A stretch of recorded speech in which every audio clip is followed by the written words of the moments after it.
Next question पर आते हैं बच्चों, क्वेश्चन नंबर 4 पर आते हैं। डिफरेंशियल इक्वेशन से है, ठीक है, आसान है, आसान मॉडरेट दोनों मान सकते हैं अपन है ना, और इसको कैलकुलेट करने की कोशिश करते हैं। लीनियर डिफरेंशियल इक्वेशन गिवन है हमें, अल्फा बीटा रियल नंबर है, this is a linear differential equation, और एक बाउंड्री कंडीशन है कि F X Y of 1 is equal to 1, और जो सोल्यूशन आएंगे इसके हम जानते हैं जनरल सोल्यूशन आएगा, उनसे एक सेट बना रखा है ना, यानी फैमिली ऑफ कर्व इसके अंदर होंगे, और पता लगाना है कि इस फैमिली ऑफ कर्व के अंदर यानी जिस सोल्यूशन इसमें है उनमें से कौन सा इनको मैच करता है ना, ये पता लगाना है ना। तो सॉल्व करना आसान है, कोई दिक्कत नहीं है।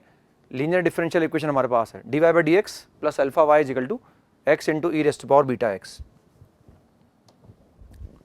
D y by d x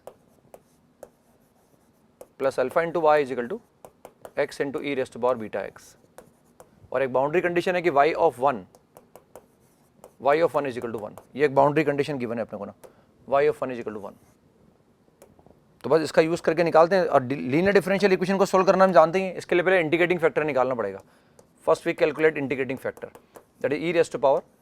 integral alpha d x, and that will come out to be e raised to power alpha x, this is the integrating factor. Now the solution of the given differential equation is y into integrating factor plus sin of integral x into e raised to power beta x into integrating factor dx। पर इसको integrate करना है मुझे, integrate करके निकाल सकता हूँ ना। ध्यान से देखें, अगर मैं इसको पहले इंटीग्रेट करने के पहले सिस्टमेटिकली लिखा है इसको मैंने e raised to power alpha plus beta into x dx, ये ऐसा आ जाएगा ना, ये कॉपी कर रखा है मैंने y into e raised to power alpha x. अब ध्यान से देखें भाई, इसका हमें इंटीग्रेट करने के लिए बाई पार्ट्स यूज करना पड़ेगा, इसको डिफरेंशिएबल ले लेंगे और इसको इंटीग्रेबल ले लेंगे। लेकिन ध्यान से देखें, अगर मैं इसका इंटीग्रल यूज करूंगा ना, अगर मैं इसका इंटीग्रल निकालने की कोशिश करूंगा, अगर मैं इसका इंटीग्रल निकालता हूं e raised to power alpha plus beta into x, इसको अगर मैं इंटीग्रेट करूंगा तो इसका इंटीग्रल लिखेंगे हम e raised to power alpha plus beta into x upon alpha plus beta, जो भी वो कांस्टेंट ऑफ इंटीग्रेशन आएगा वो अलग बात है ना।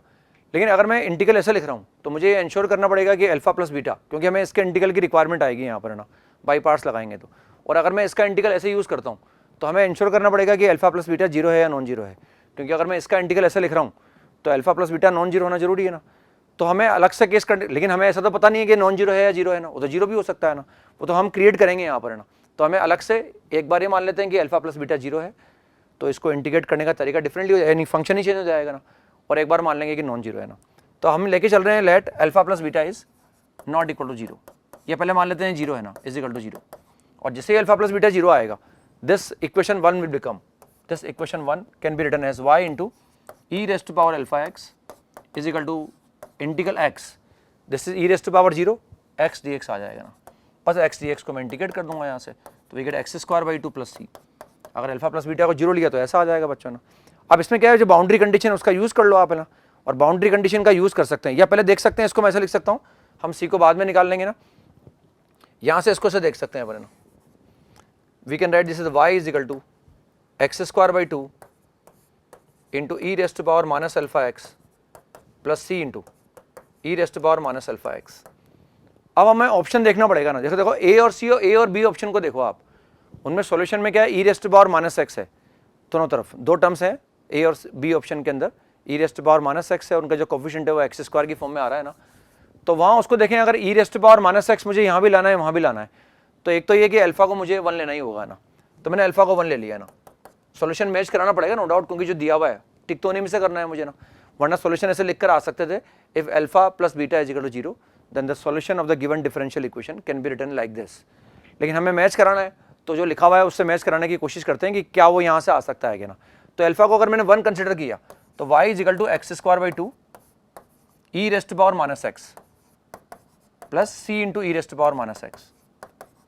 अब ध्यान से देखें भाई, हमें c निकालना है ना, तो उसके लिए बाउंड्री कंडीशन गिवन है कि since y of 1 is equal to 1, यानी अगर मैं x बराबर 1 लिखूंगा तो y की वैल्यू कितनी आ जाएगी, 1 आ जाएगी। तो y को मैंने 1 लिखा, x को मैंने 1 लिखा, e raised to power minus 1 n plus C into e raised to power minus 1। यहाँ से मैं c कैलकुलेट कर लूंगा और c कैलकुलेट करके निकाल लूंगा ना। तो अगर मैं c कैलकुलेट करूंगा तो what we get, c is equal to e into 1 minus 1 upon 2e। देखो ऐसा आ जाएगा अगर मैं c निकालूंगा तो ना, c is equal to e into 1 minus 1 upon 2e, और अगर मैं कैलकुलेट करूँ तो we get e minus half, ये e माइनस हाफ आ जाएगा। तो बस ये c की जो वैल्यू आई है, इस c की वैल्यू को अगर मैं रिप्लेस कर दूंगा तो ए ऑप्शन से मैच हो जाएगा ना, ए ऑप्शन से मैच हो जाएगा ना। ध्यान से देखें, हम यहाँ से निकाल सकते हैं बच्चों ना, इसकी मेरे हिसाब से कोई आवश्यकता नहीं है भैया ना। तो अगर मैं सी को रखूंगा तो what we get, y is equal to x square by 2 into e to the power minus x plus e minus half into e raised to power minus x. तो ये एक तो ए ऑप्शन मैच कर जाएगा बच्चों ना, और ये ऑप्शन तब आया when we consider alpha plus beta is equal to 0। अब अल्फा प्लस बीटा को नॉन जीरो मान लेते हैं, नॉन जीरो अगर मानूंगा तो ये जो प्रोसीजर हम फॉलो कर रहे थे इसमें कोई दिक्कत नहीं आएगी अपने को ना। तो यहाँ से आ जाते हैं, यही इक्वेशन थी हमारे पास, अगर alpha plus beta non zero है तो कोई दिक्कत नहीं। अब हम बी और अब हम सी और डी ऑप्शन के बारे में सोचेंगे, क्योंकि ए और सी में तो ए करेक्ट आ गया ना। अब हम बी और डी के बारे में देखते हैं कि बी और डी में क्या आएगा ना, बी और डी में नहीं, सी और डी में देखते हैं ना। तो इसको सोल्व करने का तरीका चेंज कर लेता हूँ मैं ना, इसको मैं रब कर देता हूँ यहाँ से ना।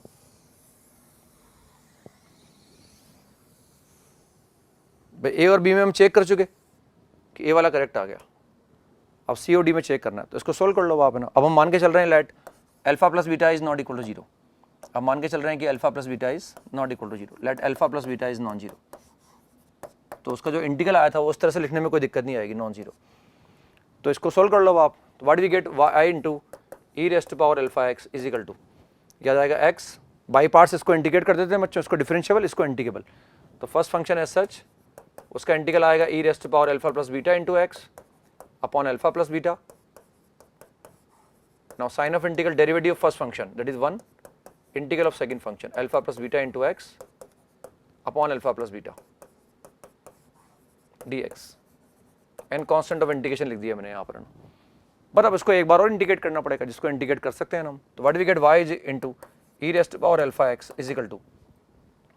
अब देखो इंटीग्रेट करेंगे ना हम तो सेम फंक्शन आएगा, एक बार अल्फा प्लस बीटा नीचे और आएगा ना, तो समझ पाएंगे मेरे हिसाब से। तो थोड़ा हम कॉमन ले लेते हैं ना, e raised to power alpha plus beta मैंने कॉमन ले लिया into x upon alpha plus beta को मैं कॉमन ले लेता हूँ, यहाँ से x आ जाएगा बच्चों और वहाँ से आएगा 1 upon alpha plus beta n plus c. अब इस e raised power alpha x से डिवाइड कर दो आप ना, और अगर मैं e raised power alpha x से डिवाइड करूंगा तो डिवाइड करके थोड़ा सिंप्लीफाई हो जाएगा ना, और अगर उससे मैं डिवाइड करता हूँ तो what we get, y is equal to e raised power beta x upon alpha plus beta x minus 1 upon alpha plus beta plus C into e raised power minus alpha x, ये ऐसा आ जाएगा ना। अब हमें एक तो C option पे ध्यान देना है और एक डी ऑप्शन पे ध्यान देना है। ए और बी में चेक कर चुके, अपन ए आ गया ना, तो वहां से देखें हमें एक तरफ ई की पावर एक्स चाहिए ना और एक तरफ चाहिए ए की पावर माइनस एक्स, तो वो क्रिएट करने के लिए, क्योंकि ऑप्शन मैच कराना है अपने को ना, वरना सॉल्यूशन ऐसे लिखकर आगे छोड़ सकते हैं अपने ना। तो let beta is equal to 1 और अल्फा इज इक्वल टू, एक बार देख लेते हैं उस ऑप्शन में क्या था हमारे पास, उसको देख लेते हैं एक बार। बी सी और डी ऑप्शन को अगर हम देखें तो ई रेस्ट पावर एक्स यहाँ है, e raised power minus x यहाँ है, ये कोई एक्स का लीनियर फैक्टर हमारे पास है ना, ऐसे ई raised power x, e raised power minus x, तो वो लाने की कोशिश करनी है अपने को ना, और वो कैसा आएगा देखते हैं ना। तो मैंने बीटा को 1 ले लिया ना और अल्फा को ले लिया हमने 1, अल्फा इज इक्वल टू 1,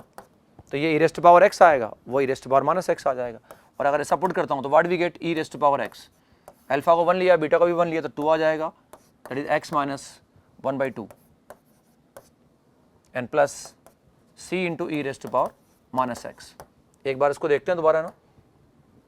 तो e raised power x by 2, x minus half आ गया, e raised power minus c. अब कांस्टेंट को निकालना है मुझे, तो उस कांस्टेंट को निकालने के बारे में सोच सकते हैं, और उसके लिए बाउंड्री कंडीशन हमारे पास है कि y of 1 is equal to 1, तो यहाँ से निकाल सकता हूँ, x को 1 रख दो